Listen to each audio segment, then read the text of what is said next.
Hello అండి. నమస్తే. నేను మీ సంధ్య. వెల్కమ్ టు సంధ్యాస్ వంటల పుస్తకం.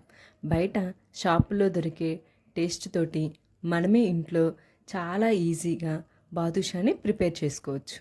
ఒక కప్పు వరకు మైదా పిండిని తీసుకోండి.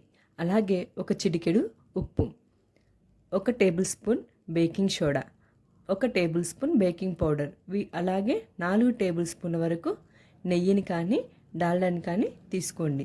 వీటన్నిటిని బాగా కలిసే విధంగా ఒకసారి బాగా కలుపుకోండి. ఇలా కలిసిపోయిన తర్వాత కొంచెం వాటర్ని యాడ్ చేసుకుంటూ పిండి అంతటిని మెత్తగా మనం కలుపుకోవాలి. చపాతీ పిండి అంత గట్టిగా కాకుండా కొంచెం మెత్తగా కలుపుకోవాలి. ఇలా పిండి మొత్తాన్ని మెత్తగా కలుపుకొని మూత పెట్టుకొని ఒక 30 మినిట్స్ పక్కన పెట్టుకోండి. అరగంట సేపు తర్వాత మళ్ళీ మూత తీసుకొని పిండిని ఒకసారి మళ్ళీ మెత్తగా బాగా కలుపుకోవాలి.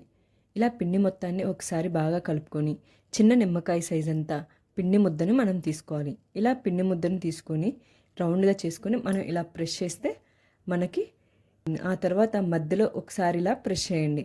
అప్పుడు మనకి బాదుషా షేప్ అనేది వస్తుంది. మిగిలిన పిండితో మొత్తాన్ని ఇలా చేసి రెడీగా పెట్టుకోండి. ఆ తర్వాత స్టవ్ మీద డీప్ ఫ్రైకి సరిపడా ఆయిల్ తీసుకొని ఆయిల్ అనేది బాగా హీట్ అయిన తర్వాత వాటిని ఇందులోకి యాడ్ చేసుకోండి. ఫ్లేమ్ని సిమ్ నుంచి మీడియం మధ్యలోనే ఉంచుకొని వీటిని మనం డీప్ ఫ్రై చేసుకోవాలి. హైలో కానీ అలా పెట్టుకుంటే ముందుగానే మాడిపోతాయి. వీటిని అలా తిప్పుకుంటూ కలర్ చేంజ్ అయ్యేంత వరకు ఫ్రై చేసుకొని పక్కకు తీసుకొని పెట్టుకోండి. ఇంకొక కళాయిలో 1 కప్పు వరకు పంచదారని తీసుకోండి. అలాగే 1 కప్పు వరకు వాటర్ని తీసుకొని స్టవ్ మీద పెట్టేసుకొని మనకి పంచదార అంతా బాగా కరిగిపోవాలి.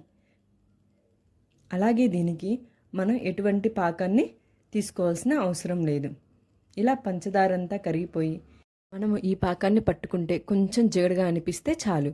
అలాంటప్పుడు ఒక నిమ్మకాయని 2-3 డ్రాప్స్ వేసుకోండి. ఇలా వేసుకోవడం వలన మనకి పంచదార అనేది గడ్డగా అవ్వకుండా లిక్విడ్ లాగే ఉంటుంది. అలా అయిపోయిన తర్వాత స్టవ్ ఆఫ్ చేసుకొని మనం పెట్టుకున్నటువంటి బాదుషాని ఇందులోకి వేసుకొని ఒక్కసారి పాకమంతా పట్టే విధంగా చూసుకోవాలి. అలా ఒక 2 గంటలు పక్కన పెట్టుకోండి.